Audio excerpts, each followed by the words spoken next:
लोगोफोर नोंथांमोनखौ आरोबाव आंनि बे गुबुन मोनसे गोदान भिडिअआवहाय बरायहरनाय थाबाय स' नोंथांमोननिसिम आसा खालामो भिडिअखौ जागायनायनिफ्राय जोबजासिम नायलांगोन होननानै स' लोगोफोर जायफोरा भिडिअखौ नायनो इन्टारेस्ट मोनो अब्ला भिडिअखौ जोबजासिम नायलांब्लानो जाबाय दे लोगोफोर। ओमफ्राय नोंथांमोनाथ' भिडिअनि टाइटेल एबा थाम्बनेलाव नायनानैनो मोनथिखाबायानो जानांगौ दे दिनै आं मा भिडिअनि सायावहाय नोंथांमोननिसिम आपडेटखौ लानानै फैदों। ओमफ्राय लोगोफोर जायफोरा दासिमबो जुदि चेनेलाव भिडिअखौ गोदानै नायगासिनो दं अब्ला चेनेलखौ साबस्क्राइब खालामना लाग्रोबानो जाबाय दे लोगोफोर, जाहाथे नोंथांमोना बेबायदिनो गोदान मिउजिक भिडिअ आरो आबुं बर' सावथुनफोरनि आपडेटखौ बयनिख्रुइबो सिगांग्रो मोननो हायो दे लोगोफोर। ओमफ्राय लोगोफोर नोंथांमोनाथ' भिडिअनि टाइटेल एबा थाम्बनेलाव नायनानैनो एसेबाबो हमनो हाखादों दे लोगोफोर भिडिअआ मानि सायाव जागोन।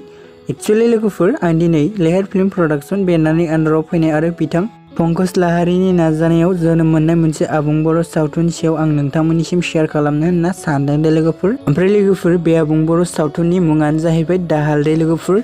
एक्चुअली लोगोफोर लेहार फिल्म प्रडाक्शन इउटुब चेनेला जोंहा दाहाल आबुं बर' सावथुननि अफिसियेल ट्रेलारखौ दायो रिलिज खालामना होबाय दे लोगोफोर। स' लोगोफोर जाय बिथांमोना दासिम जुदि दाहाल आबुं बर' सावथुननि अफिसियेल ट्रेलार भिडिअखौ नायाखै अब्ला नोंथांमोना लेहार फिल्म प्रडाक्शन इउटुब चेनेलाव थांनानै नायहैबानो जाबाय दे लोगोफोर। ओमफ्राय लोगोफोर बे भिडिअनि लिंकखौबो आं डिसक्रिप्शनाव होनानै होदों दे लोगोफोर, स' नोंथांमोना बे लिंकआवबो थांनानै नायहैनो हागोन दे लोगोफोर। ओमफ्राय लोगोफोर जों बे आबुं बर' सावथुनाव गुबैयै फाव खालामनायखौ नुनो मोन्दों लिंसार बसुमतारीजों लोगोसे हेलिना दैमारि दे लोगोफोर।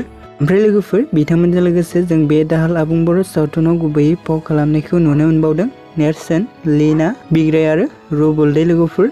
ओमफ्राय लोगोफोर बिथांमोनजों लोगोसे जों बेयाव गुबै गोदान आरो गोजाम आर्टिस्टफोरनि फाव खालामनायखौ नुनो मोन्दों दे लोगोफोर। स' लोगोफोर जायफोरा दासिमबो जुदि बे दाहाल आबुं बर' सावथुननि अफिसियेल ट्रेलार भिडिअखौ नायाखै अब्ला नोंथांमोना थाबैनो नायहैबानो जाबाय दे लोगोफोर। आरो लोगोफोर नायनानै भिडिअआ माबायदि जादों अननानै कमेन्टनि गेजेरजों फोरमायहरबानो जाबाय दे लोगोफोर। ओमफ्राय लोगोफोर नोंथांमोनाथ' गोबाङानो मिन्थिखाबायानो जानांगौ दे बे भिडिअनि स्ट'रि एन्ड स्क्रिप्टखौ बिथां पंकज लाहारीयानो होदों दे लोगोफोर आरो लोगोसे डिरेक्सनखौबो खालामदों बिथां पंकज लाहारीयानो दे लोगोफोर। ओमफ्राय लोगोफोर बे दाहाल आबुं बर' सावथुननि एक्सन एन्ड डिरेक्सनखौ खालामदों लिंसार आरो सुजित देब ब्रह्मा दे लोगोफोर। ओमफ्राय लोगोफोर जा लिंसार बसुमतारी आरो हेलिना दैमारिनि जयै गिबियै आबुं सावथुनाव फाव खालामनाया दाहाल आबुं बर' सावथुनानो दे लोगोफोर। स' लोगोफोर बिदिब्ला दिनैनि आपडेटआ बेखिनियानोमोन दे लोगोफोर। स' जाय बिथांमोना दासिमबो जुदि ट्रेलार भिडिअखौ नायाखै अब्ला नोंथांमोना थाबैनो नायहैदो दे लोगोफोर।